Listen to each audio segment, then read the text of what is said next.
Alright guys, before we head into the video, this right here is an excerpt from Umbral Stalker Groom to the Shadow Maiden. This right here is a scene where Nessian is grieving before he is met with a man that he will make a pact with. Check it out.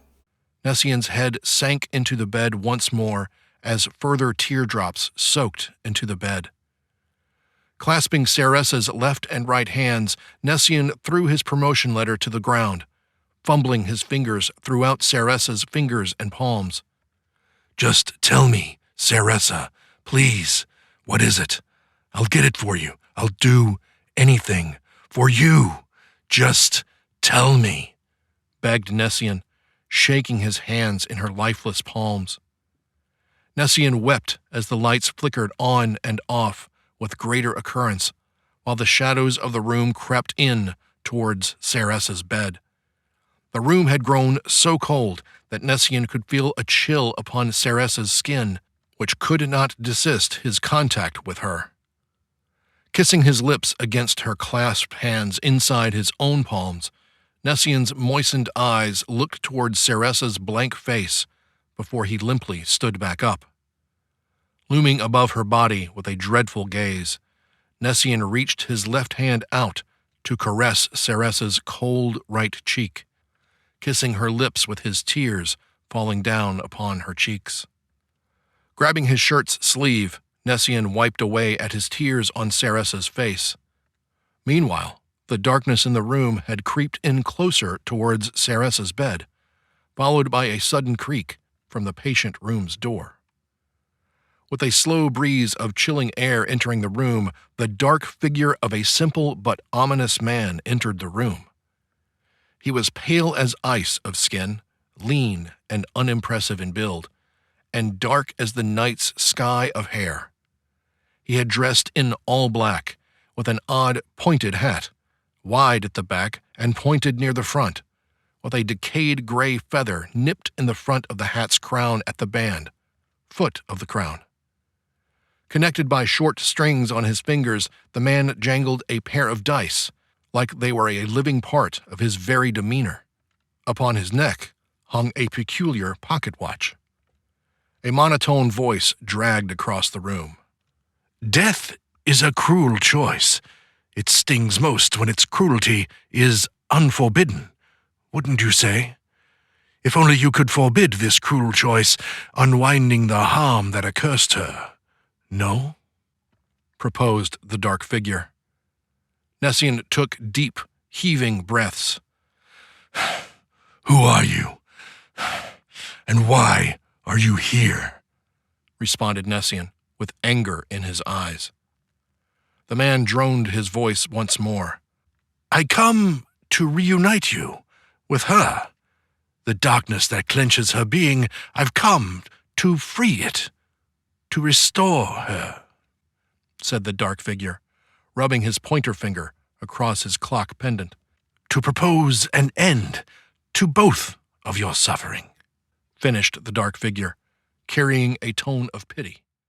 Now, of course, this is only the beginning of the story. There's much more that happens after this point. I hope that you guys enjoyed what you listened to, and when you do pick up the book, I would love to hear your thoughts once you finished it. Thank you so much. Back into the video. Alright guys, so as we exit the year of 2024, and we look back in hindsight upon all this dog trash that we largely experienced this year from the gaming industry and many of the games to which came out, which, if I'm telling you anything right now, this year was one heck of an experience.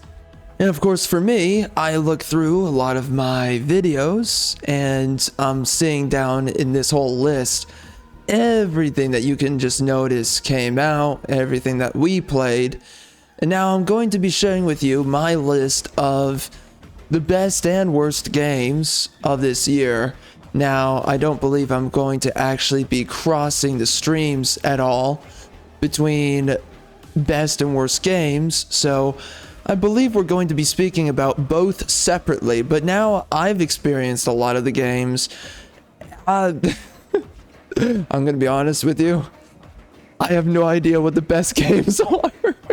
If you want me to make a list of what are the worst games of this year, oh my gosh, I could go on about that one. So maybe we just conjoin the two. I mean, I'm just looking through this right now. It's like, okay, well, we had this game, that game. Some of these games are from the previous year. And, you know, when I talk about this in this video, we're going to be talking about the games that I experienced, okay? And some of these games, I'm just going to forget whether or not it came out this year. And I don't quite frankly care. So, I don't like for Diablo 4, I'm just going to talk about it. I forget if it came out this year. I don't care. These are the games I played. I didn't make a video for 2023, so screw it. You know, some games might bleed over, but honestly, all we really did was 2024 games. So, you know, we're going to be going through here. We're going to be talking about a good number of these games. I know some of these are not from 2024. And we're just going to see what are the best and the worst games of 2024. Alright guys, I'm going to be honest with you. I have no idea what to do for this freaking video. Right now, I'm literally looking through all the games that came out this year. I'm looking at, you know, Pal World came out. I played some other games, but they came out last year. I think Lego 2K Drive came out. Everyone forgot about that. We're not going to involve that in the freaking list. We got Ark Survival Ascended. I mean, that was a good game when it came out, so I guess I could give an honorary mention right there. And of course, what is this video going to be? Because I have no idea how I want to do this. And I said, well, screw it. I'm going to make it a separate video. All right, so we're going to be doing best games of 2024. We're going to be doing that first. Because worst games, woo, those worst games, oh my gosh, that's gonna be pain. I'm just gonna have to tell you, bro, I'm gonna have to tell you what I had fun with for 2024. I can't even tell you what the frick the best games are. It's freaking bad. I mean, this year was dog trash. It was one flop after the other. Now listen, if you want to see me really go in deep, balls deep, then we're going to be having a very long conversation on the worst games of 2024. But of course, we're going to be talking about what worked for freaking 2024. I mean, if you're looking for a game to play, what the frick was good? I don't know. Jeez Louise. Most games I played, I hated. They were terrible. So I'm going to be talking to you really throughout this video. We're just going to talk about what was enjoyable. And some of this is going to be games from previous years because nothing's good. Everything's dog trash. So anyway, man, without further ado, I suppose we're just going to get into the list. Whatever the frick the list is going to be. I have no idea. Okay, I'm going to see you in a few seconds. Okay, I'm a little bit defeated. Everything was dog trash this year. And I really have no idea how I'm going to rank any of this because I really don't know what the frick came out this year that was actually enjoyable. I mean, right now on the spot, as we do this freaking video, Liza P release. When did it release? Release date. Oh, it came out last year. Great. So, okay. Well, the best games of 2024. What the frick were they? I don't know. There's literally nothing, bro. There's nothing. I have no idea what was good. Everything sucked. So, okay. I mean, here we go, bro. All right. So, we're going to have to go about this differently for this video. What was worth your time in 2024 in case you just missed a couple things from gaming in general? I'm gonna share with you what was a good time this year to play that I played, that I picked up. All right, and we will go through this list together.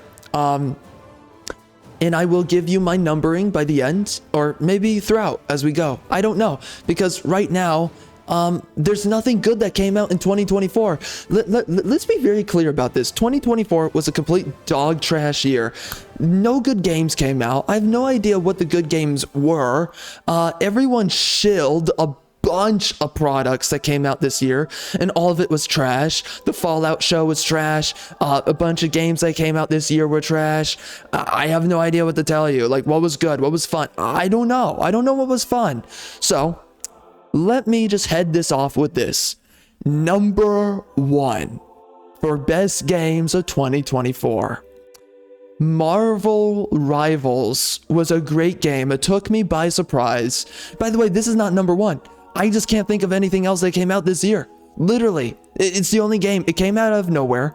I have no idea how it was allowed to be made by Disney, but it came out. It was a complete surprise. Women with breasts, they're sexy.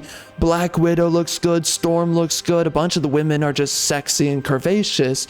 Now, something to notice about the game is that all the women that are white, they don't have cleavage. So all the sexy white women don't have cleavage. For some reason, the only black woman, though, in the game, Storm, she has cleavage. That's ridiculous. I don't know what that's about. Oh, that's right, racial politics. For some reason, we need to make everyone and their brother horny for the black woman when we all know that everyone's horny for the white woman. Okay, bro, whatever. Anyways, the women are hot. They have nice boobs, nice bodies all around. They have nice hips. I mean, just everything about them. They're curvaceous. They're hot. Freaking love them. Outside of that, the game's fun. The game's a little bit infuriating to play because people in multiplayer games are getting more and more retarded because we're bringing in more and more EBT gamers. But, you know, the characters are well made. The voice actors are great for majority of the characters, if not almost all of them. Seriously, the performances are good. The gameplay flow is good. You know, again, the more competitive it gets, I think the game has a lot of glaring issues with balance. Now, it's one of the most balanced games out there, but the healers are doing too much right now, and if they make them do less, then the healers are going to be terrible to play as, so I don't know how they're supposed to work with that. So there's some issues. Yeah, I don't know. I mean, it's as balanced as you can ask, but how are you going to make the game better? I don't know, but the game was a fun time. I played it for like a good 12 hours overall, I think, or I think 16 hours, some amount of time. I did 2 videos on it. The second video has yet to come out as of this recording. Doesn't matter. It will come out. And I had a good time as I played it. So that is game number. You know what? Screw it. I don't know. Maybe in retrospect, I'll do a freaking ranking, but I have no idea. It's the only game I can think of for 2024. I don't know. What else was good? I have no idea. Everything else was trash. Literally everything else was trash. So I'm just going to go through the list, and then maybe by the end of it, I'll share with you my idea of the numbers. But that's it. That's 2024. So now let's just get into the next game I don't know if it's from this year. I don't care. We're just going to talk about games that I enjoyed playing this year. Heading into place number 2, just a game that comes to mind was Age of Wonders 4. Now, if you know anything about my channel, the videos that get the most views, it's really not about that though. The game I enjoy the most, really. And honestly, you know, a bunch of games I play, whatever they get views, yeah, whatever, doesn't matter. It's like a joke that I kind of wanted to get into and then I didn't really want to get into. So anyways, it's a game I play, and you know, luckily, you know, it does all right. So anyways, I enjoy Age of Wonders 4. It's a fun game. It's a good game to play. Has a lot of continued content coming out throughout 2024. I think it came out 2023. I don't remember. Anyways, it's a good game, and it's been out for a little while now. A lot of good content being added with every single update, every single expansion pass. They got through the previous expansion pass, and now they're doing their second one, and they've already come out with a lot of content. I'm really enjoying it. The Giants DLC is going to be coming out sometime soon, and I'm really looking forward to that. It's going to be fun. I keep on coming back to the game. I'm enjoying it. It's the #1 game I played this year. Nothing else I enjoy. So I'm going to be picking up other games, but just there's nothing else I enjoy, quite frankly. So seriously, Age of Wonders 4, it's a great... I don't know if it's great multiplayer wise, because back when I was trying to get into it, it was really frustrating. You have to have a host. And by the way, if you're trying to join lobbies randomly, Well, there's a lot of dead lobbies sitting around because apparently every lobby is an active session until you finish it. So people can literally be offline and there's an active session for their Age of Wonders playthrough that they're going through multiplayer wise. I want to get into the multiplayer of Age of Wonders, but I've just not been able to figure it out. Most lobbies I jump into are dead. And again, these people, a lobby is active until you finish it. So when people are offline, the lobby's there. So I have no idea how to get into an active session. That's my problem. And outside of that, it makes it so frustrating. And outside of that, you do crash a lot. And maybe that's why they make it active. They have the most retarded system for freaking multiplayer. I'm just gonna say it. There's a way to make it work and they just refuse to make it work correctly. So anyways, the multiplayer, I want to get into it, yeah, but okay, whatever. The game's fun, single player, and it's actually decently challenging single player. There's a lot of ways that you can boost up the difficulty. There's like a bunch of difficulty modes. You know, if you want to play on normal, let me tell you something, you're gonna have an easy time on normal, but I play on brutal difficulty, major advantage for the AI, and the game is still roughly pretty easy. I played it so much, I know it inside out, to the very point that I've made tier lists for the game, which I never think of doing for any game, but because I put so much time into it, it's like, might as well just share what I know about the game and what I enjoy within it when I play. So anyways, Age of Wonders 4, it's a great game. If you're looking for a good strategy game, outside of Stellaris, I played Stellaris a bunch a couple of years ago, like 2 years or 3, whatever. I played it a bunch. I enjoyed it a ton. In Age of Wonders Planetfall, I loved that game. But Age of Wonders 4, for this year for me, it takes the position of really all the other games. Another game I enjoyed, but I had to literally quit because I couldn't take the freaking matchmaker. Matchmakers suck in most games, especially nowadays, but I think people are just getting more retarded. People used to not be this dumb and terrible, your teammates especially, but I had to quit Age of Wonders. No, sorry, Age of Empires 4, that game. I always mix it up with Age of Wonders. Anyways, Age of Empires 4, I guess number 3, or just honorary mention next to Age of Wonders 4. If you're looking for another strategy game that's fun, it doesn't really have new content coming out. It has updates, but that's it. It did come out with a DLC, but it's been forever since that came out. So anyways, Age of Empires 4, it's a fun game. You can pick that up too, but I had to quit it. I got fed up, and I was raging for quite a bit when playing that game after a while. So anyways, Age of Wonders 4, though, I really do. I suggest that one to you. Tons of fun. It's a great strategy game. Another one again is Stellaris next to that game. So anyways, that's the number 2 slot. I guess let's just get into number 3, because I guess Age of Empires was an honorary mention because I quit that game. Anyways, for number 3, we've got what the frick? Was there anything else that was good? I don't know, bro.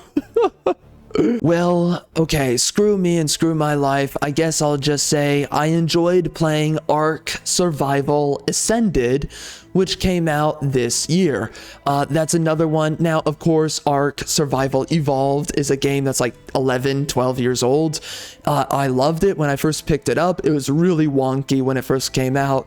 They worked through it for a long time. There's a bunch of updates that came out. Survival Ascended will give you all of the DLC. I have yet to come out with that review. It's recorded. I just never edited the video, so it will come out eventually. So whatever. Ark Survival Ascended, though, tons of fun. When I picked it up, I was like, wow, I used to enjoy gaming. Wow, I used to love games. Wow, I used to have a fun time. Bro, there's so much mystery, so much intrigue, so much immersion. You spawn into the world. You spawn on an island. You spawn anywhere on the main world stage of Ark. Okay, you know, specifically the first map. Okay. And you spawn in and there's all these crazy dinosaurs everywhere in different regions with different dinosaurs, and you'll be walking around and suddenly you see this new dinosaur that freaks you the F out and you're like, what the frick? And then it tries to kill you or just sits there and it's menacing. And then you see packs of freaking raptors and there's a life a living, breathing essence to the Ark survival games. You know, the remaster in the previous game. I definitely suggest the remaster because it buffs up the graphics a little bit, and I think also some performance enhancements. So anyways, Ascended was a great time. I picked it up and I was just like, this is why I used to play games. They were good. They were fun. You don't need to be a shill to enjoy Ark.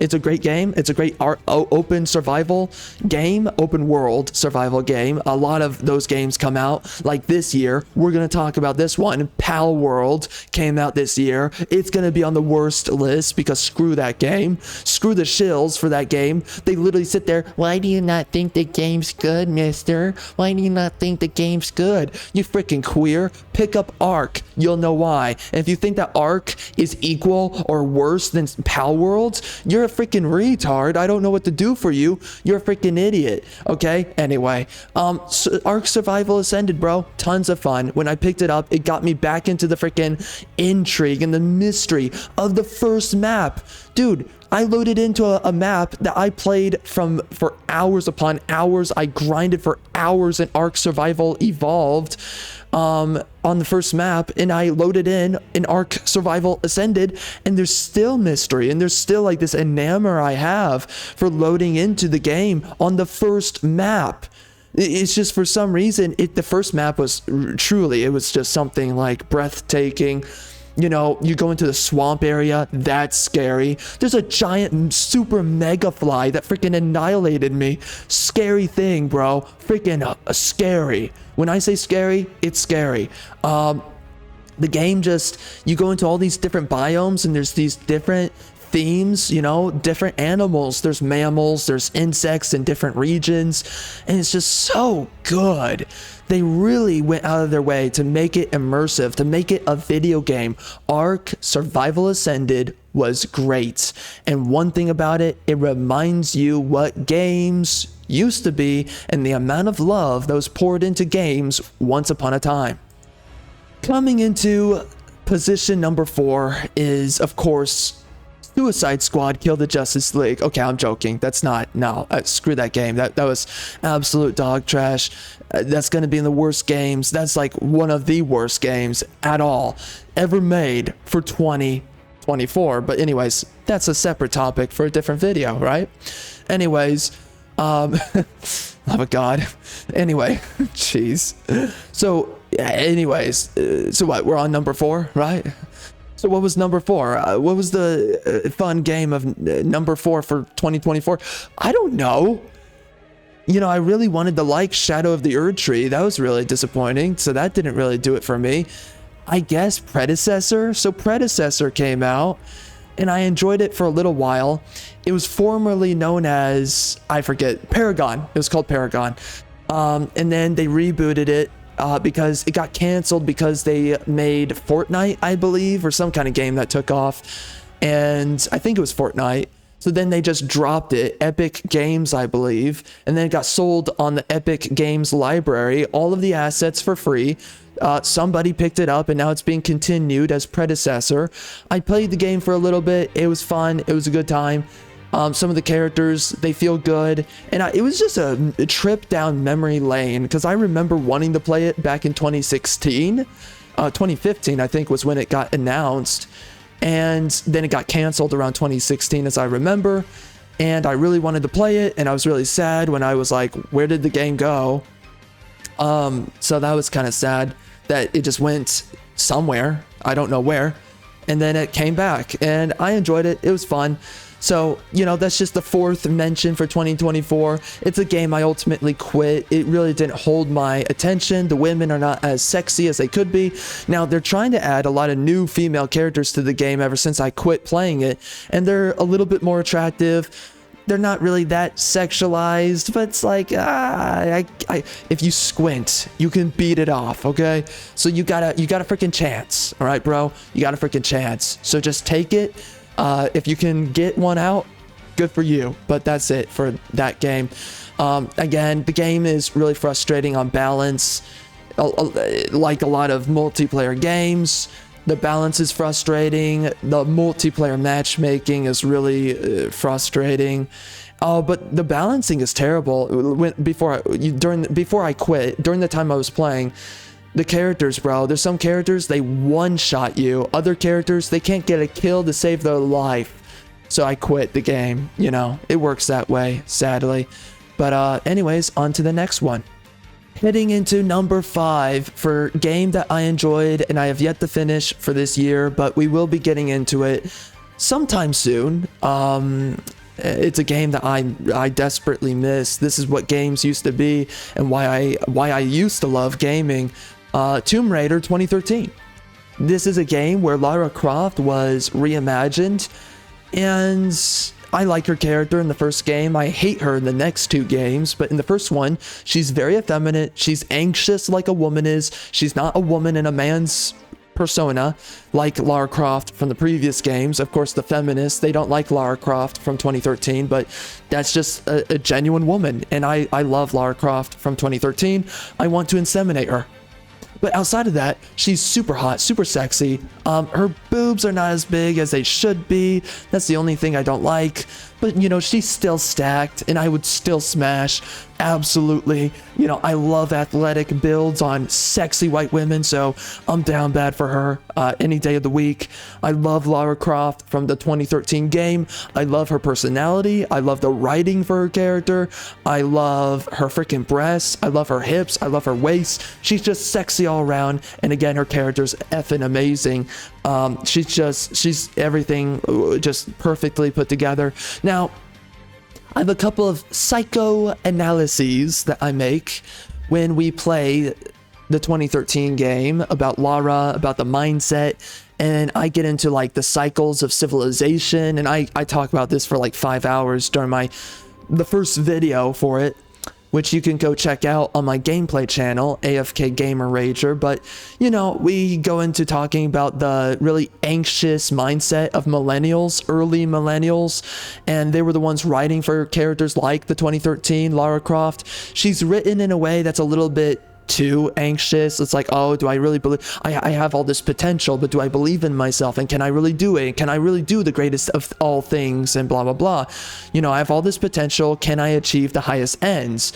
And this is something that then transitions into our modern day nihilism. I talk about it, but anyways, it's an interesting perspective of seeing how the writers were writing back in 2013 when they released the 2013 Tomb Raider game.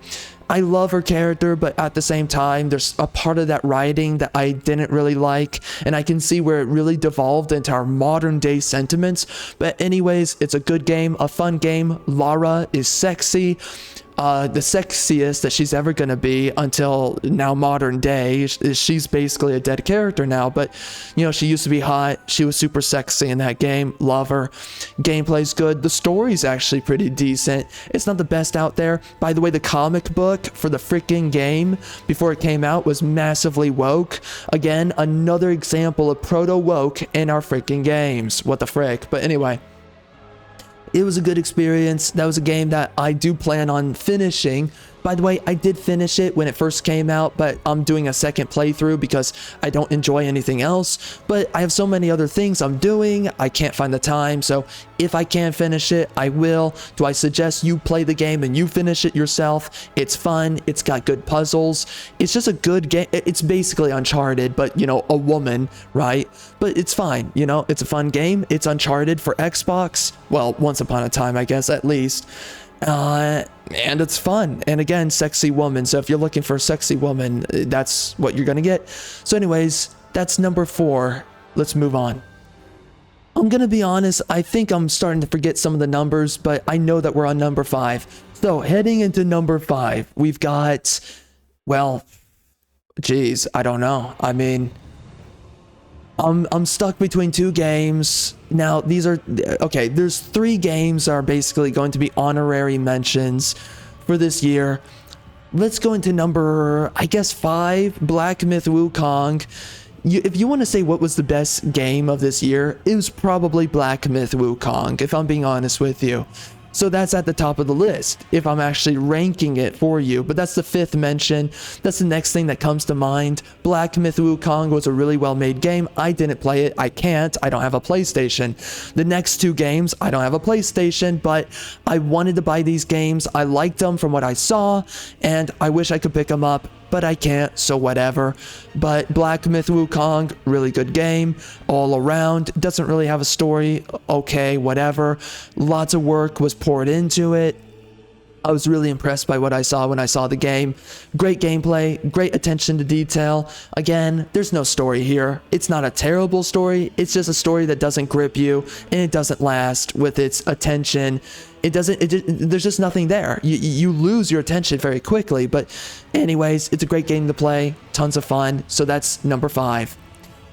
Heading into number 6, we've got Stellar Blade, I'm going to say. That might be like number 2 of the year. I have no idea, bro. Again, I don't know how to rank these games because I have so many things to say about all of them. You can see the review videos I've done for these different games, especially Stellar Blade. I go in depth on that one, balls deep. Eve is sexy. She's super hot. Love her. Just a thin, sexy Asian woman who's kind of white. Anyways, super hot. And Taki is super hot as well. Now, there's certain things I don't like about the game. The game has no story. The story's non-existent. It loses you so fast. And I'm not really a fan of seeing women get absolutely slaughtered on a battlefield, but okay, whatever. But the women are hot. The game is decent. It seems kind of generic. It's another one of those Souls-like games, but still good. It's passable, and you're playing as a sexy woman. So it's a good game overall. I wish I could have picked it up and played it. I couldn't. Sucks to be me. Anyway, that is number 6. Heading into number 7, we've got Final Fantasy VII Rebirth. Now, this is a game that was massively gay, and it took an ESG for sure. It took ESG right up the freaking anus. Man, its freaking urethra got freaking wrecked, okay? It got obliterated by freaking ESG, okay? We had random black chick being good at card game, okay? We have random ESG characters sprinkled throughout in the populations of different cities. There's a lot of blatant homosexuality in the game, especially between Sephiroth and Cloud. I don't know what's wrong with these guys that are making the game, but they really want to push homosexuality. And then it gets Clown World with the freaking live stream and basically the multiverse. There's multiple Clouds and multiple Zacks and multiple Aeriths, and we're bringing them back to life in one timeline to fight Sephiroth, and he's marrying together the live streams. And then you have the retards picking it apart and being like, well, technically it's not really a multiverse. Just shut up. I don't care. It's multiverse. It's multiple dimensions of the same people living different lives. I don't care what you think a multiverse is. It's a multiverse. Screw your freaking face. You suck. Anyways, the game is freaking woke in certain places, pushing homosexuality, which is absolute degeneracy.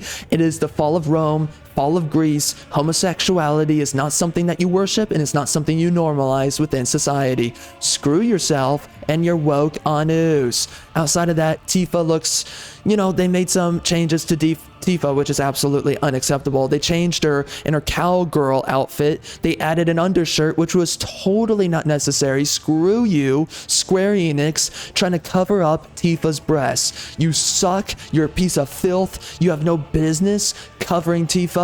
How dare you, you piece of filth. And by the way, I'm gonna do something right now. I'm going to show to you a freaking image of Tifa from the freaking this is from Remake. This is modded in, but this is her right here. Oh shoot, let me find it. Okay, right here, this is Tifa, OG Tifa without a freaking undershirt. Look at her.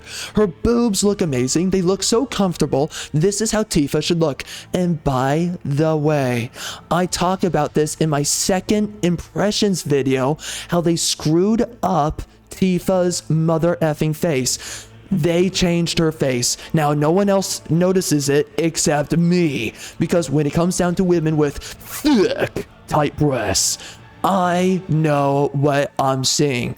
Okay? By the way, Eve, she has thick, tight breasts as well, which is absolutely amazing. But outside of that, they did something to Tifa. Tifa was a bombshell, sexy. You want to smash her 10 out of 10 times. In the previous game, Remake, by the way, I loved Remake. I loved that game. It was amazing. I love the story. I love the pacing of the story. Tifa and Aerith are amazing in that game. Tifa's absolutely sexy and gorgeous. Her face is on point. Her boobs are on point. Hips, waist, all of it's on point. I love her. But what do they do when we get into Final Fantasy VII Rebirth? What happens?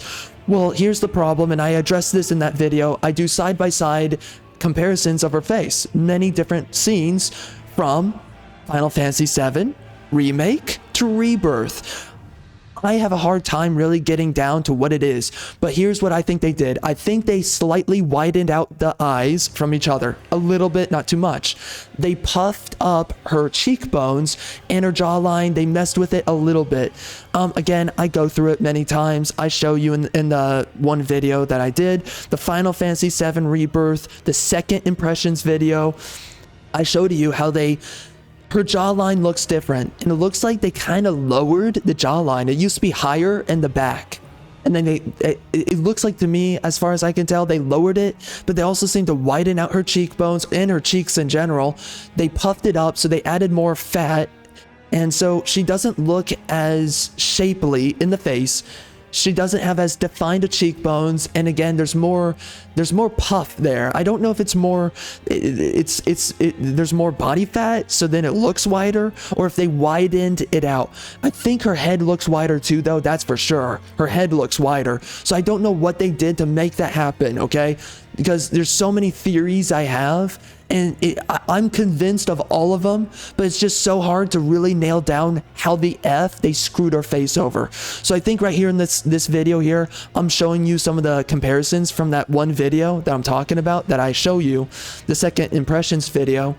I'm going to show you some of the side-by-sides, and it's just ridiculous. So they changed her face, absolutely. It's unacceptable. They did uglify her, but in the way that no one's going to notice unless you're me. And once you see it, you cannot unsee it. And by the way, there are certain scenes in the game that people see it and they're like, bro, she looks weird. Tifa looks weird. Her eyes look off. Her eyebrows, even her hair was changed slightly. So again, I go through it in the video. I talk about it at great length about all the small things they change. And all of it is done to reduce her sexual appeal. That is what it's done for. Screw you. Screw off with freaking changing Tifa's face. She looks low-key Down syndrome in Final Fantasy VII Rebirth, okay? And by the way, I could end it there. I want to mention a few other things, okay? So I am upset about how they changed Tifa. Absolutely unacceptable. They changed the way that she looks. They changed her features, her traits. And this is something that really, again, like, I don't know if they're going to make further changes in the next game, but you don't do this. There's so many scenes where she just looks weird. She looks off. She looks Down syndrome, and no one wants to talk about it. And of course, there's so many dudes out there who are desperate. They're like, oh, well, I would still bang her. Oh, well, it makes no difference to me. She's still beautiful. Bro, have some freaking standards and stop allowing these developers to screw over these freaking characters. I'm going to leave you off with this on Tifa before we mention a few final things about this game. When I look at Tifa from Final Fantasy VII Remake, I go from flaccid to freaking raging in like 3 seconds, okay? Easy hard on. When I freaking pick up Rebirth and I look at her from Rebirth, it takes me like 30 seconds, okay? That's all I have to say to you, okay? There's absolutely a difference. You can use your freaking pee-pee as the measuring stick, okay? What the frick? Okay, bro, I'm looking at other games. Frick. I mean, is there anything else that was good this year? What the frick? Was there anything? Those were the special mentions. I couldn't play those games because they were on PlayStation. So, Oh yeah, and let's not forget about Star Wars Outlaws. That was a great game. Am I right? No, anyways. Okay, going into number 8 is the game of the year, which just shows how bad gaming has gotten. This is an above average game. I'm glad it got awards. I want it to do well, but it's not game of the year. Let's just be honest. Anyways, Astrobot was a great game that came out this year as well. So this is number 8. Mention number 8. I love how it goes back to just the sincere innocence of older games. It's a great platformer, really creative, great music, great atmosphere, great immersion. It's a great game overall. Cool cinematic boss fights in the game. Definitely pick up Astrobot, reward that game because it's a good game. Give it the praise it deserves, okay? Buy it. It's not game of the year. It is not game of the year, but should you buy the game? Yes, absolutely. And by the way, should you purchase Stellar Blade, Final Fantasy VII Rebirth? Should you purchase Black Myth Wukong? I would say yes on these games for the most part. Now, the gay stuff and also the clown world that was the freaking finale of Rebirth, which I still have to make a video about that. It's a clown world. Dude, I was laughing throughout it. I was like, is this seriously what we're doing right now? This is terrible. Dude, I am doing such an understatement here when I say that the freaking end of Rebirth was a freaking joke. I was laughing throughout it. I was face palming. I was like, what the F are they doing? What is with this random homosexuality? Why is Zach here? Anyways, it's just dumb. I can't believe they did it, but whatever. Anyways, it's just, are we still in Astrobot? No, we're not. We're past that. We're talking about number 9. So what's number 9? I don't know. So I'm going to talk to you about the other game I enjoyed playing this year, which is Warhammer 40,000 Dark Tide, okay? Warhammer 40,000 Dark Tide is a game with some of the best music in freaking gaming. It's absolutely amazing, the music that's in it. Some great tracks. The guy's name is, oh no, I'm forgetting on the spot. I looked up his name many times. I'm actually going to look it up here. Anyways, great game to play. It makes you feel like you're in the world of Warhammer. His name is Jesper Kidd, I believe. The guy does a great job, bro. He knows Warhammer inside out as a freaking musician. He was made for making Warhammer soundtracks. He does a great job. I play some of them in my review videos and whatnot. You can hear some of the soundtracks, some of the best stuff, man. He does great. I want him to compose more soundtracks. We're going to actually now mention, because it reminds me of another great game that came out this year. We're going to mention it soon, which is Warhammer Space Marine 2.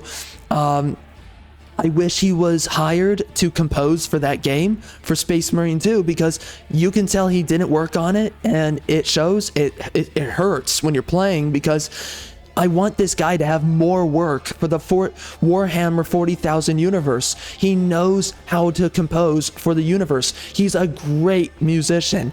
I don't care if he's a freaking leftist or not, okay? This guy's freaking good. He's great at his work. I'm seriously impressed. He is great. Anyways, Warhammer 40,000 Dark Tide. It is literally, if you ever loved Left 4 Dead, which I never really loved those games, honestly, I think they're overrated for sure. But, you know, if you ever loved the Left 4 Dead games, if you loved Vermintide, Warhammer 40,000 Dark Tide is the game. It is the upgrade from Left 4 Dead. Great weapons, great gameplay, great challenge going through the levels. It's a difficult game to play. It requires teamwork. It has really cool builds that you can build on different characters. The Psyker, the Zealot, the Soldier, the Ogryn. You can do a lot of things. A lot of weapons. The game feels great. The soundtracks, they play at all the right times. Gets your freaking blood pumping when you're in freaking combat. It feels great. The game is great. Again, the pacing of the combat's great. The maps are wonderful. They are expertly made. Great flow of the freaking maps. I mean, seriously, like the maps, dude. They're not annoying to go through. They look beautiful. They look like Warhammer. You feel like you're in the world of Warhammer. You feel immersed. It is so well done. You know, the map design, plus the music, plus the gameplay, plus the builds and the weapons, everything, just all of the depth and all of the attention to detail. Now, there is a lot of ESG with the game. There's a lot of women and roles of power and authority for some reason in the game. There's a freaking chick that's like a matriarch or whatever. There's all kinds of women. It's absolutely feminist dog crap that's thrown in there for no good reason.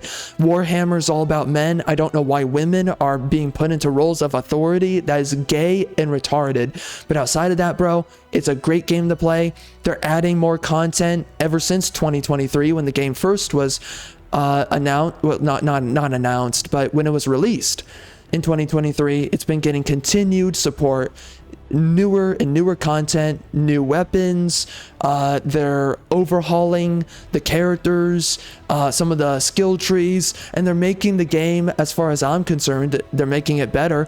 And actually, I had a lot of frustrations and complaints about the game from before they did the overhaul to the perk system for your weapons, for your characters, whole bunch of things. Before they did the overhaul for this year, I had a bunch of concerns and a bunch of frustrations with the game and its grind loop.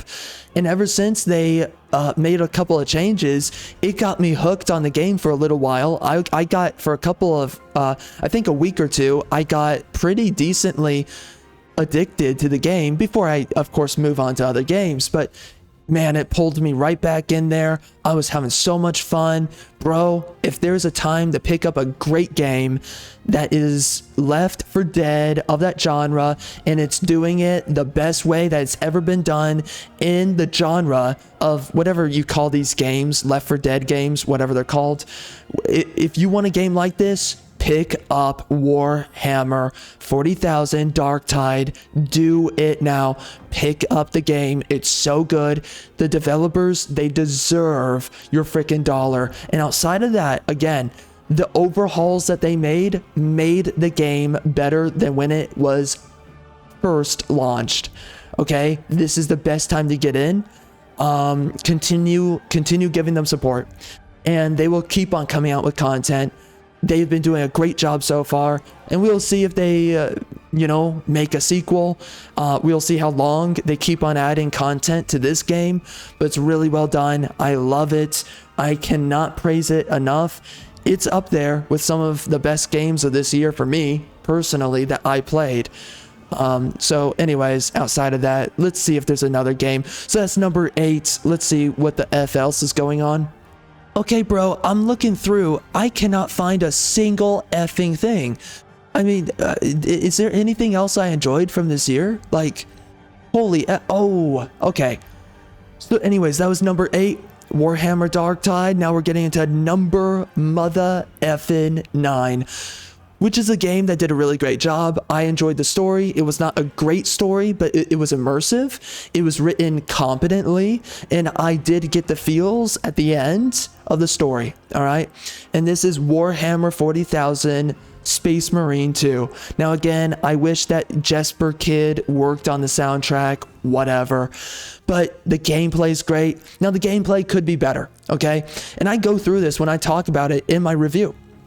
I talk about the fact that, if you're looking at this game, because this is one of those games, a lot of work was put into it, but the work was really spread out. So let's just talk about it like this. Artistically speaking, if you want to purchase a masterpiece in Space Marines, but let's just say Warhammer in general. If you're looking for an over-glorified piece of art, a masterpiece of the Warhammer universe, especially Space Marines, you will purchase freaking Space Marine 2. This game is worth $120, $110, somewhere around there, whatever.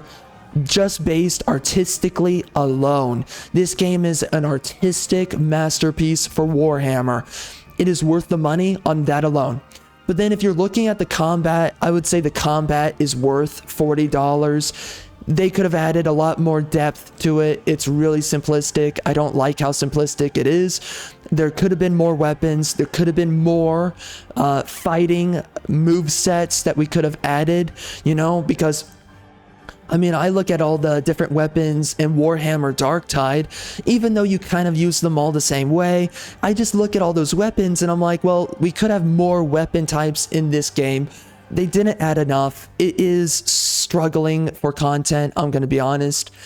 It's kind of bare bones for combat content, and also some of the other content, the game feels a little bit lackluster, but they make up in quantity and quality. So regardless, the game feels great, the combat feels good, it's immersive, fighting the Xenos feels great, fighting what are they called again? I'm forgetting on the spot for some reason. The freaking dudes, the traitorous biatches. Anyways, those dudes from the Imura and his freaking dudes. I forget what they're called. I literally know the name, but I'm forgetting right now. The Zeech, love of God. So the Zeech, they're great to fight. So many of the factions are just done great service for the Warhammer universe. The Space Marines feel awesome. The voice lines are amazing. It's so masculine. You feel like a freaking man playing the game. It's amazing. Bro, pain deepens devotion. Stuff like that is said. I love what the Space Marines have to say. The writing's good. The one-liners are great. It's just a great game. It's immersive. You feel the threat of the Xenos. The cutscenes look great. Now you do get 2 diversity hires as your teammates, the black guy and the Asian guy, and it's kind of retarded that it's retarded that they have to be diverse. It's retarded that we have black Space Marines. It's retarded that people are making excuses for it. No, Space Marine is made, Warhammer is made, but specifically Space Marines are white.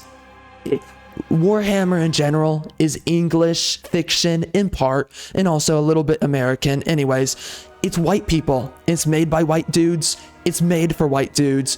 Enough with this multiculturalism finding its way into all of our modern products. No, dig your toes into the sand and say no.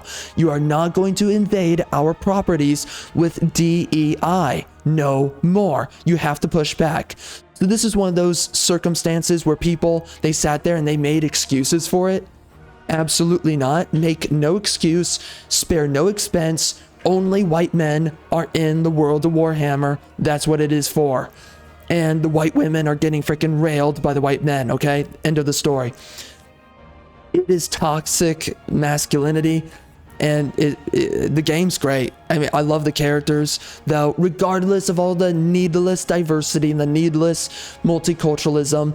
Again, it is toxic masculinity. It is men, like actual masculine men, masculine characters, masculine dialogue. Everyone speaks to the point. They're effective in their speech. There's not a bunch of this needless modern day, everyone talks in circles, you know, like about their emotions and about, oh, the optics and the morality of this. Screw you and your freaking morality. We go to war and we spread the freaking Marines across the galaxy, and we spread the will for the Emperor of mankind. That kind of crap. It's amazing, man. I love it. Again, I felt it at the end of the story. It was great. You know, it's one of those games, it doesn't have a great story throughout, but the ending hits you really hard. And I will make a special mention on that same note as my mention number 10 for this year. A great story that really hit me hard, but I'm going to talk about that in a second. Not yet. Anyways, this game was well done. Space Marine 2. There is a PvE operations game mode, which is really grindy and unnecessarily so. It is so that you waste your time, but, you know, definitely put your time into it for the amount of time that it's worth to put in. It's fun. You get a little bit of extra content out of the game, new maps to play through, and they're adding more maps and more content as time goes. So far, they've added, I believe, 2 new maps, so that's awesome. And we also have the PvP game mode, which was really fun to play. It was a little bit addictive for me. I played it for a couple, I think 2 weeks or so. Really fun to pick up every once in a while and play. I definitely suggest that you play the game for the PvP and the PvE game mode. Really fun to play, multiplayer. And again, the campaign is decent. It's a little bit bare bones. There's actually more content in the PvE and the PvP. There's a weapon called the Power Fist. It's not in the campaign for some reason. I don't know why. But anyways, you know, it sucks that's the case, but okay, whatever. And also, I think a couple of other weapons are also not available in the campaign, which is unfortunate. But anyway, it's good, it's fun, and they're adding more content, so definitely pick up the game. Again, based on arts alone, if you're looking at this game artistically, $110. The gameplay is basically $40. They could have done more. The writing and the dialogue, I think I said it was like $50 or $60, somewhere up there. It's not terrific. Oh, I think I said that the writing is $70 or $80. I think that's what I said, because I think the writing was pretty decent, but then it was the narrative and the plot. That was like $50 or $60. It wasn't really that great, honestly, or maybe $40. I don't know.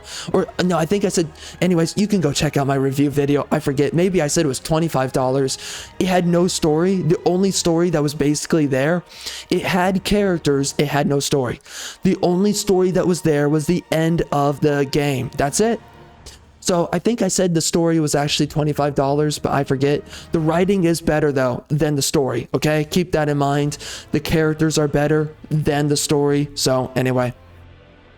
But in the universe, if you're looking for immersion into the Warhammer universe, this game is like $80, $90. So the price evaluation for this game is all over the place. It's really dependent upon what are you looking for. But, you know, I already did the rundown for you. You can make your own decision. Artistically, highest price. The writing is decent. The immersion is there. It's good. The characters are decent. The story is basically non-existent for the most part. And the combat, it's okay. It gets you by. But, dude, it gets very tired and old the deeper you go into the game. So, that is Space Marine 2. It's a great game, and that is our 9th mention here. So now heading into number 10, this is a game that made an impression upon me at the beginning, the very beginning of the year. I was playing through Final Fantasy Strangers of Paradise. This is a game that really hit home for me. The story was basically non-existent from the start. Well, actually, the story was there at the start, but then it was completely lost in the middle section of the game. We had a couple of feminist characters that did not need to be involved into the story. The characters were just really bad midway through the game. The women, they push a little bit of feminism in the middle. Again, the midpoint of the game, I was like, why am I playing this game? I really don't know. The only reason I'm here is for the gameplay. And even that, I don't know if I'm gonna, at times, I don't know if I'm gonna stick around just for the gameplay. But the game does pick up around the middle end of the game. It hits you hard. It hits you deep. It hits you in the feels. You know, certain characters, they die, and it hits you. It is rough. By the way, one of the sexiest women in all of gaming is Princess Sarah. Holy freaking crap. She is a bombshell in this mother effing game. I am down bad for her. She is hotter than Samus Aran. She is better than Lara Croft. She's better than Eve. And yes, she is better than mother effing Tifa. This freaking biatch is freaking sexy. And I am down freaking bad for freaking Princess Sarah. Wow, she's freaking hot. Anyways, this game has great around the end of the game, despite the game having no story throughout the middle of the game. It captures you a little bit at the beginning, then it really quickly, it loses you. It goes in random directions. I have no idea what exactly is going on with the story, but then as we lose ourselves into the middle of the game where there's no story and the characters make no sense and the narrative makes no sense. And again, I'm going to tell you this, the game definitely had like 3 or 4 directors, because there's no reason why the story was so disparate. It was going all over the place. Characters, dude, the way that characters were written in this game was not consistent throughout the game. The characters were written inconsistently, and that's just a simple truth. Okay, but again, the characters are interesting at the beginning. You lose so much attention at the middle, but then once we get to the end, bro, again, huge payoffs in certain regards, certain emotional beats. They hit you hard, and they hit you deep. There's, again, certain characters, they die, and it is a train wreck on you. It hit me freaking hard. I was like, whoa, you know, that freaking hits, and I am freaking sad. I mean, this game is nihilistic, but it's in a way that makes you really contemplative. It makes you really reflective. It makes you think about existentialism and, like, you know, the meaning of your life. And also, you know, is every generation of people just reliving the same memory of the previous generation? There's certain people who are the same people, and it's just recycle. It does make you think about that. And it's kind of true, you know, but it's not the only thing that you think about. It does get you asking a lot of questions by the end of the story. And if you play the DLC, it brings you new questions. You think about new things. I think it does a great job expanding upon the ending of the game and its story. But it drags it in all these different directions. There's all kinds of things going on past the end of this game. Has to do with Bahamut. Has to do with the race of people who are beyond you. They are the creators of your worlds. That's a whole other part of the story. I won't go into it, but they dig into that. And then there's more of that story that they really, there's a lot of talk about philosophy, morality, in a largely intelligent manner that actually gets you thinking. It stimulates your mind. Again, this is not something that you would think by picking up the game or going through it up until the end of the game. And again, the game picks up around the middle end of the game to the end of the game. And bro, again, oh my gosh, the way the musical beat, Frank Sinatra with his I Did It My Way song, so good at the end of the game. It hits you in the feels with all the freaking emotional beats, the conceptual beats, all the literary beats, all of the themes and all the imagery that they're bombarding you with throughout the game and that they're laying down onto you as you play the game. All of it culminates at the end. It hits you hard. You are hit with nostalgia. Because, by the way, this game is apparently a prequel to the first game in Final Fantasy, the whole franchise. So it's gonna... bro, I didn't play Final Fantasy 1. And this game hit me with random nostalgia. I don't know why, but it just did. And so it hits you hard. When certain things happen to certain characters, you want to tear up, or you do, and you do cry. I don't know if I cried, but I was feeling it, bro. It was depressing to go through this game, but kind of in the right way, because it's like, this is a story that was properly told. Again, it was not properly told throughout the middle. And here's what I'm going to tell you. This game definitely had 4 directors, as I told you. I think what happened is this game went through development hell, because the women are largely attractive in this game. Now, they're not really sexualized outside of kind of Princess Sarah. I mean, she had cleavage and that's it. But the women, they have nice breast size. They're decently attractive. Some of the writing feels like writing from like literally back in 2011 and 12. So you can tell that this game was being made like 10, 15, 20 years ago. And it definitely went into development hell ever since then. And they were cycling through a lot of directors. You know, they were going from one director to the next. Again, this is what I tell you. I think the beginning of the game had a director. I think that the middle of the game had a director. I think that the middle ending of the game had a... And by the way, they did go through a couple of people, because there is a specific guy that made the ending of the game. I forget his name right now, but he's the director for, I think right now, Final Fantasy VII Rebirth and Remake. And also, he's the guy that stepped in for Final Fantasy 15 when they were going through their development hell with that game too. I don't know what was going on for Square Enix back during Final Fantasy 15, during that developmental cycle, but whatever happened, it was happening for this game as well, Final Fantasy Strangers of Paradise. I also have to mention this game has a terrific sense of humor. I love the few jokes that Jack's character makes. I love how he's a no-nonsense kind of guy, no-nonsense character. He sits there, and when people are getting sentimental and emotional about things, and they're getting too reflective, he says, screw it, shut up, we're going after the mission, we're getting the mission done. This guy is an absolutely masculine character. Some people, they try to hate on him. He even punches Princess Sarah at one point in the story because she's, getting emotional like a woman does, and she's like, oh my gosh, I'm gonna go down with the ship. The people, they're in need of me, the city is under attack, and she's like, I'm gonna burn down with the city, my father's dead. This is around the end of the game. A lot of other things happen around here that definitely made me want to tear up for sure. I'm not going to say any much more on that, but Jack punches her in the stomach, knocks her unconscious, which is hilarious when it happens. It's one of the funniest scenes in the game. Jack has a lot of good moments. He's a great character, funny. I love his charisma. The voice actor does a great job with him.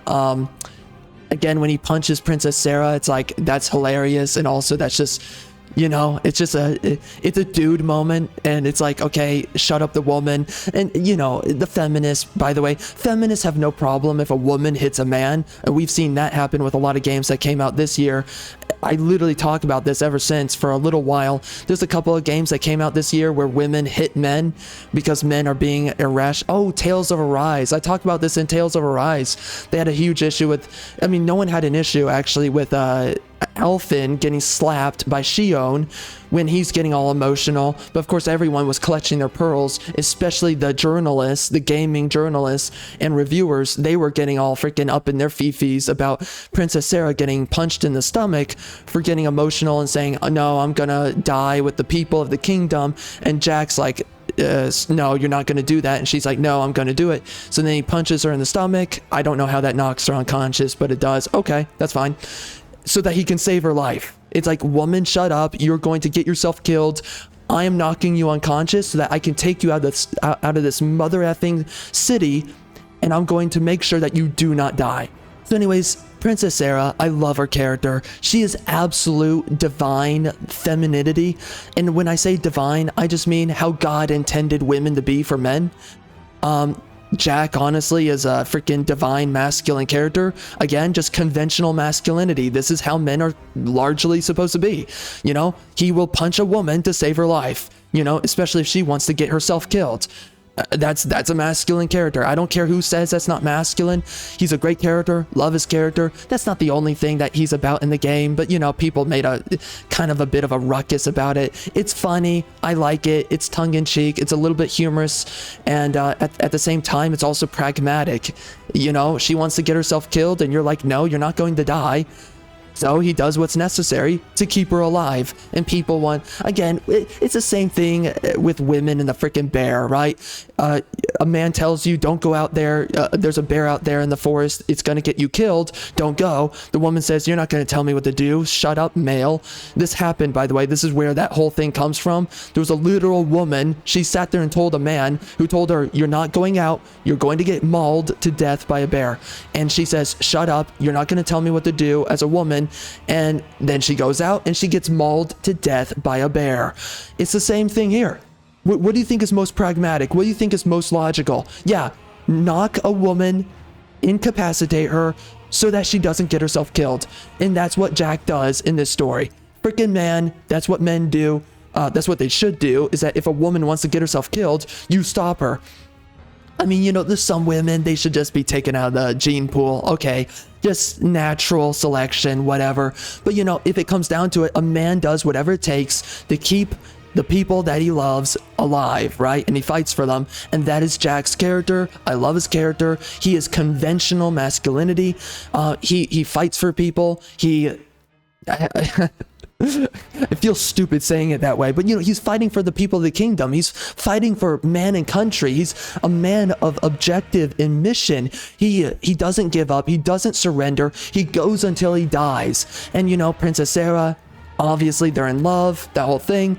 I love their relationship. I love their romance. It's not really well fleshed out until, except for the beginning and the end of the game. Again, there's nothing in the middle. And why? Because they were changing directors. They were having development hell. And it's very clear that they were trying to stretch out the life of the game. Or not the life, but you know, the game time. They wanted to stretch out and add a bunch of fluff. So they stretched it out to death. So listen, man, the middle of the game is absolute torture with the story. There's no story. You know, the gameplay's there and it's fun for that, but the story sucks. You don't know why you're exactly playing for the story until the end of the game, and then they just start landing. Again, it's basically this. The writer sat down and they wrote for the story for the first part of the game. It's like the first 2 hours or whatever. Then they get up and walk away and they never come back. And then some other guy that's largely competent, he shows back up, you know, some guy that's not incompetent, or two guys, they show up at the middle of the game and they don't even write much. They don't make anything that's compelling or competent. And then they get fired. Eventually they get fired. And then the actual, some other guy steps in who's an actually competent writer, and he finishes the story that was never finished. That's this game. It's so weird. It's a game I love, but it has so many glaring problems. And this is a huge issue with Square Enix and Final Fantasy, because we have a lot of issues with a game like Final Fantasy 15, which had a great set of characters, a great narrative, great gameplay. But guess what? That game went through development hell. It got completely screwed over. That game was a broken masterpiece through in and through out. I'm so sad about it to this day. And the same thing happened in a weird way with the story of Strangers of Paradise. This is a broken masterpiece. It's a great story, great characters, but there's so many glaring issues along the way. It is competent people screwing up at their job or getting fired or just quitting midway through. Whatever it is, when you have a good writer, they can make a story good. And of course, if they don't finish their story, you're like, oh man, what could have been? And that's what a lot of this stuff is, sadly enough. Especially for Final Fantasy 15 and Strangers of Paradise. Anyways, outside of that, I love Jack's character. He's a conventionally masculine character, divine masculinity. Again, how God made men and women to be. Those are the archetypes in this game. Again, I don't mean it in the gay way that modern people use it. I just mean it in the most objective sense. Jack is what you expect a man to be, what women expect a man to be, that no matter the cost, he will fight for, you know, man, country, and woman, and child, and all that. Jack is just the man that will fight no matter what. He will get the mission done, and if a woman's gonna get herself killed, a woman that he loves, a woman that is close to him, he will literally do whatever it takes, like punching her unconscious in the stomach, to make sure that she does not die and does not get herself killed. I love that. That makes, man, that really, you have no idea, because there's so many things that happens after that. Oh my gosh, bro. It hit me freaking hard, because it shows things about Jack and his character. It shows things about Sarah and her character, and then there's things that they deliver after that, and oh my gosh, it hits you like a freaking train wreck. So I love the game. I love the story.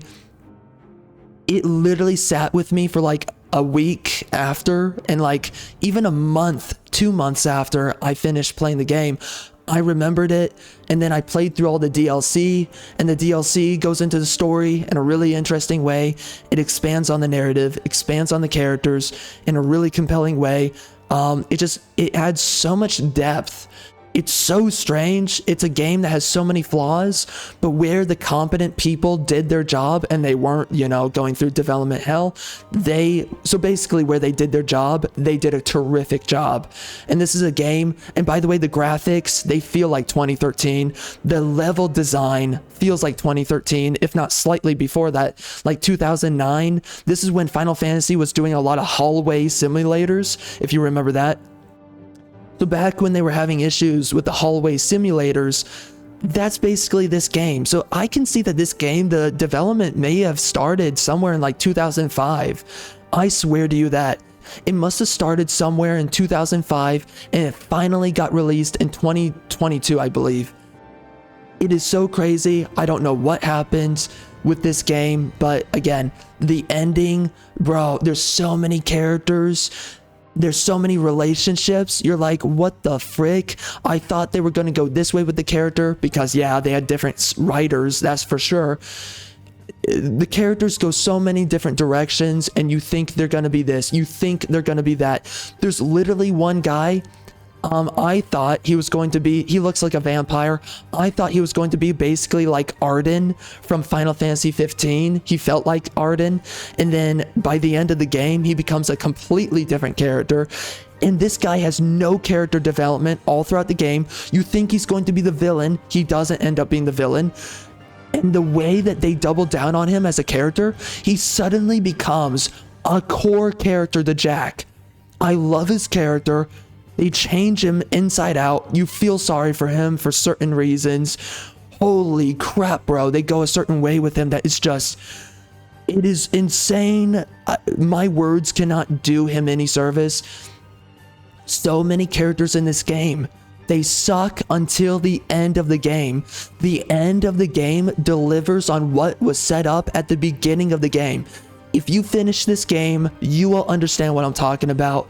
And holy crap, man, it hits you hard. And when Frank Sinatra is singing his song, I Did It My Way, holy crap, bro. The end of the game hits you in the feels. And that's not it, bro. That's not it. Because you get that feeling when you end the base game. You're like, oh wow, I did it my way, all that. Then you go through the DLCs. And when you finish those, they deliver on the story in their own way. It's so crazy. This game, listen, man, if you don't, okay, let me put it like this. If you do not have a lot of time to put into a game, I cannot tell you to play this game. Because, you know, there's just a lot of game to play, a lot of grinding to do. If you want to see all of the cutscenes and you want to go through all the story. This game is a very long game because they added so much freaking filler. It's unbelievable. But if you want a game that's going to hit you deep and you have the time to give to a game to experience a story, again, it's going to be depressing. It's going to be existentialist. Honestly, ever since this game, I have not wanted to pick up an existentialist game, a nihilist story ever since it, because it hits you way too hard. It's like, okay, I get it. You know, it makes you just think about your own death and all that stuff. And I'm just going to be honest, it hits you really hard. I talk about this for hours in my playthrough. And ever since then, it's like, I mean, but it makes you think about a lot of things. It's like, am I maximizing every second of what I want out of reality? You know, that's just a simple truth. You know, I hate to put it like that, but that's what you get out of this game. And it really makes you think about things. It really makes you question how you organize yourself and what are you getting. And I think that if you're looking for a story that's really going to make you introspective, you're going to think about so many philosophical topics, it inspires so much discussion within yourself, then you're definitely going to sit down, play this game. It's going to hit you deep. It is Depression Simulator. Holy effing crap. Just a lot like Nier Automata is also existentialist depression simulator in its own way. Anyway, this game's much like it. So it depends on what you're looking for, but man, bro, honorary mention, this game was something else when I experienced it this year. So as one final mention, I also played Lies of P this year. I finished the game. This is the game that got me burnt out on Souls-like games, and literally I ran out of all my patience for Souls-like games. I couldn't finish Lords of the Fallen. I couldn't finish the Elden Ring DLC because of this game, because I started to realize the design decisions of these developers cumulatively, from Code Vein to Lies of P to there's a bunch of other games I've played that are Souls-likes. There's so many of them now. I've played, you know, the Surge 2, go down the list. When you go through these games, eventually you reach a point of fatigue, okay? The cumulative effect of one franchise product after the other. By the way, bro, holy crap, I'm getting tired. Just because I need to eat. We've been going at this video for a long time, but who cares? We're getting towards the end. Let's keep on going. But geez Louise, like, man, I need to eat. After experiencing the aggregate of all of these Souls-like games in the industry, Liza P got me to be absolutely fed up and tired with the genre. And I started to realize these games are just, like, I used to think this sometimes, but it really settled it in. These games are just a masochism simulator, and that's all it is. You're picking up these games, and it is just to suffer. Bro, to defeat the nameless puppet, you have no idea how long it took me, how much rage I went through. That was the last boss I had any patience for. That's why, again, I could not finish Lords of the Fallen and Shadow of the Erd Tree. I am done with Souls-likes, because at the end of the day, you are bashing your head against a wall. And it really does not come with any benefit or reward for doing so. And after I played Liza P, I said to myself, okay, by the way, it had a story. It was a story that hits you deep, just like Strangers of Paradise. I happened to play those games back to back. So, you know, that was, man, during that time when I was going through, that was the earlier part of my channel. Yeah, when I started the channel, actually, I mean, those were some of the first games I played, literally. I think that was like Liza P was the third game I played, and I think the fifth or fourth game I played was Strangers of Paradise. But, you know, I played these games back to back. Depression simulators, absolutely. What the frick? Liza P makes you feel very depressed. It is slightly existentialist in its topic matter. Largely, it's not woke either, by the way. Keep that in mind. That's nice. But yeah, it's a game that makes you really sad. In a lot of ways, it's one of those games that makes you really glad for what you do have. You know, it makes you grateful in a lot of ways. It's a reality check in a lot of ways because of all the depression and existentialism that it simulates to you through the story and the characters and the lack of a living world. So, you know, it's just something that helps you appreciate things as they are, despite the problems that there are. They're very real problems too at times, but whatever. You know, it just makes you think about these things.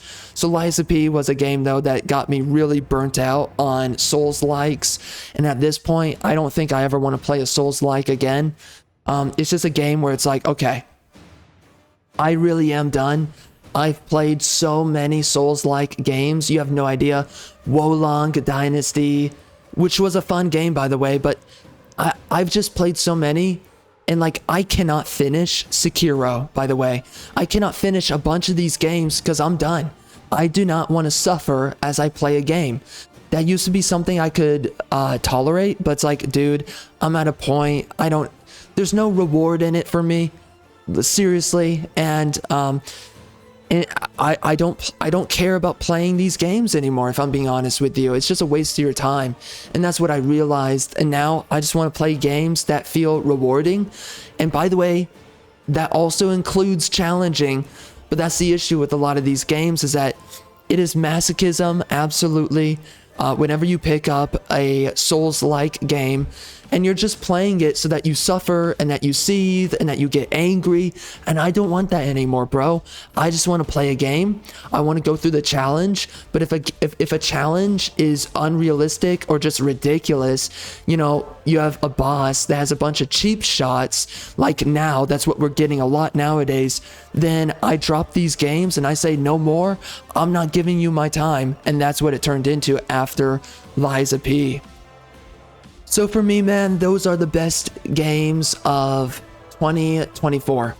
And these are just games I played, games that I had a couple of good things to walk away with. Again, just Liza P, had a decent story, decent characters for the most part. Slightly attractive woman, not really, but she was decent to look at. I forget her name now, but it had a story that made me think about things. It was a little bit introspective, good combat for the most part. They're always adding new things as you play the game, new mechanics, so that's nice. It's a game though that made me burnt out on a lot of Souls-like games in the industry. But regardless of these games and like what they make me think, or after I finish playing them, do I like the industry more? Do I like genres more or less? Regardless of such fact, I enjoyed these games for what they were. I played them. I experienced them, and these are the games that I can mention for this year. I mean, dude, seriously, right now, literally, I'm gonna check on my freaking console. Is there anything else I played? I cannot think of anything else. I literally think that this is it. These are the games I played. I'm hoping I'm not forgetting anything, but this is what I enjoyed. There's nothing else I really enjoyed outside of this. And this year was definitely disappointing. There's really not a lot that came out. Oh my god, I did play... Okay, 12th mention, I did play Smite 2. I did enjoy... Okay, hold up. I enjoyed the game, kind of, a little bit. But of course I did rage at that game intensely. And I mean, I cursed it out. Probably the hardest I've ever cursed out a game. Really within recent memory. I mean, but Smite 2 was a fun game for a time, and then of course that game lost its luster very quickly for me, okay? But it was okay playing Smite 2. It's a game that I think it makes some nice improvements on Smite 1. It feels a lot smoother. I think the characters feel a lot better, and I do look forward to the future of the game. But this is my issue with a lot of multiplayer games, is that the matchmaking is terrible. The matchmakers are made to give you bad players every couple of games, and you just have to play the games to figure that out. The more that you play multiplayer games, you realize these are socialist matchmakers.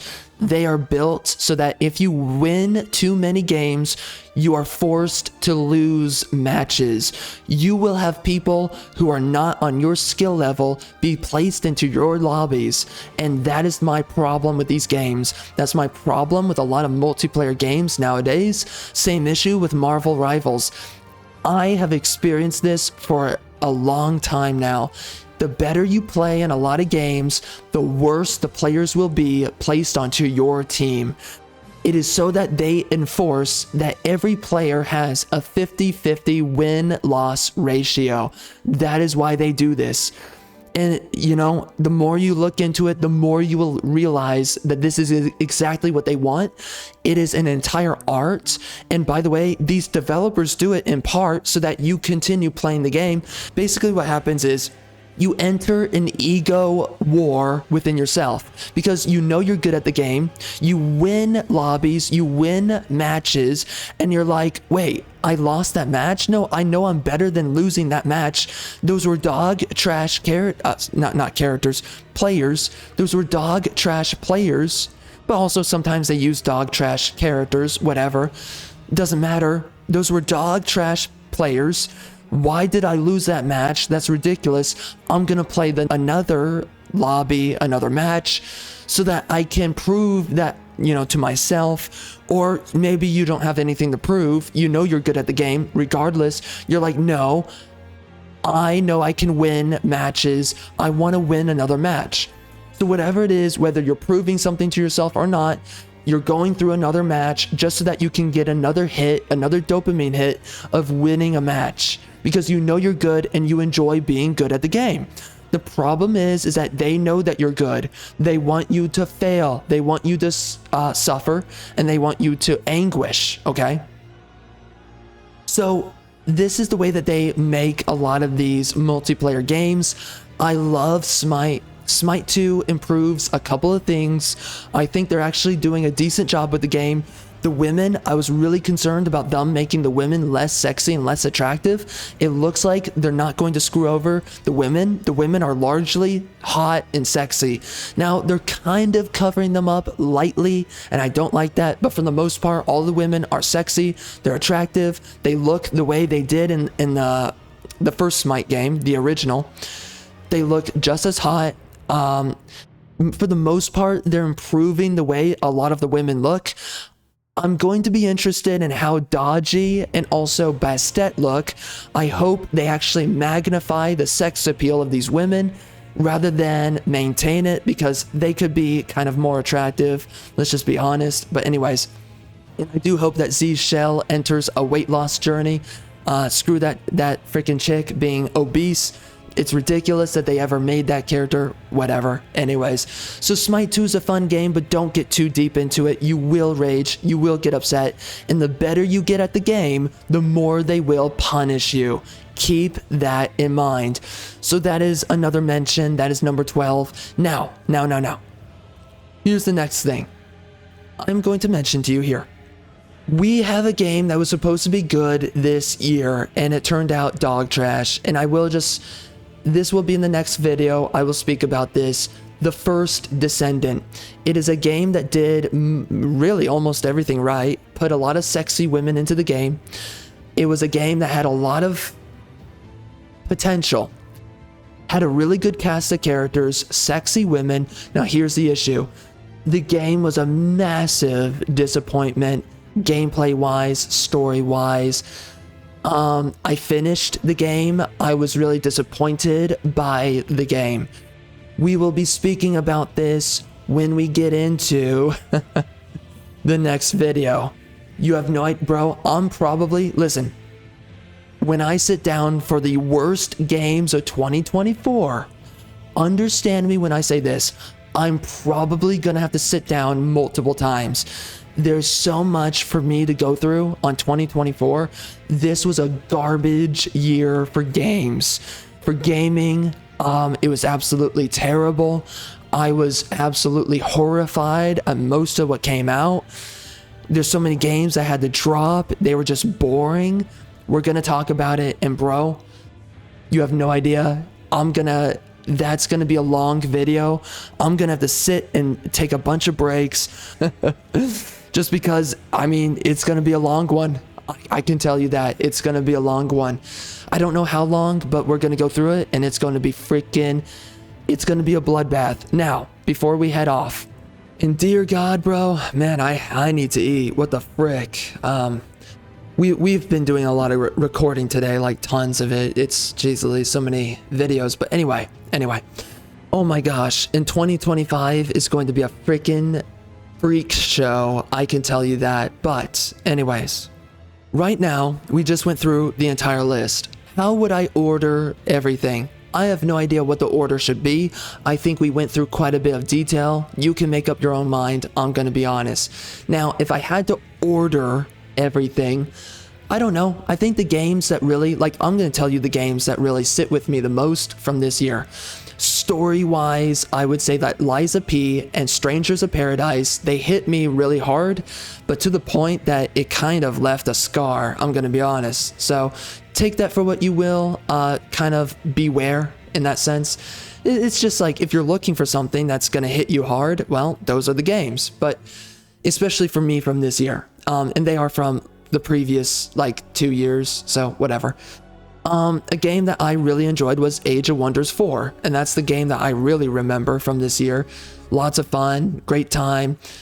Marvel Rivals, if you're looking for a good multiplayer game, yeah, I can't believe Disney allowed it to be made. I think it's a mistake by Disney because they're gay and they're woke, but it's a great game, fun to play. Play Marvel Rivals if you want to play a good multiplayer game.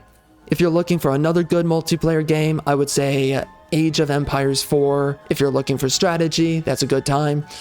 And then if you're looking for another good multiplayer game, Warhammer Darktide is great. So is Warhammer Space Marine 2. Both of those games are great. And then when we talk about what are some other games I mentioned, there's one I'm kind of forgetting on the spot here. There is one game I'm forgetting at the moment, and that's fine. It doesn't matter too much. But, you know, those are some games I enjoyed. I played, oh, you know what? Here's a special mention. I did play Aliens Dark Descent, which is feminist dog trash, but it was a decent game to play. So you could check out that game. It's kind of a XCOM-like game, kind of strategy based. It's an interesting game, and I did get a little bit addicted to it before I raged, and I rage quit. But that's fine, you know, you can pick up the game and see if you like it. It was fun. Evil West is another special mention here. I will mention that game. Check it out if you're looking for a masculine character. The game gets a little bit old, so you might want to drop it before you finish it. I'm gonna be honest about that. I was done by the end of the game. I was really fed up. But you know, it's fun to play. Yeah, you know what? I can't suggest it. It's not a best game. You know, it's like I want to suggest it. It's a decent game. A lot of work went into it. They make use out of your entire game controller. Every single button is linked to a combat ability, a weapon.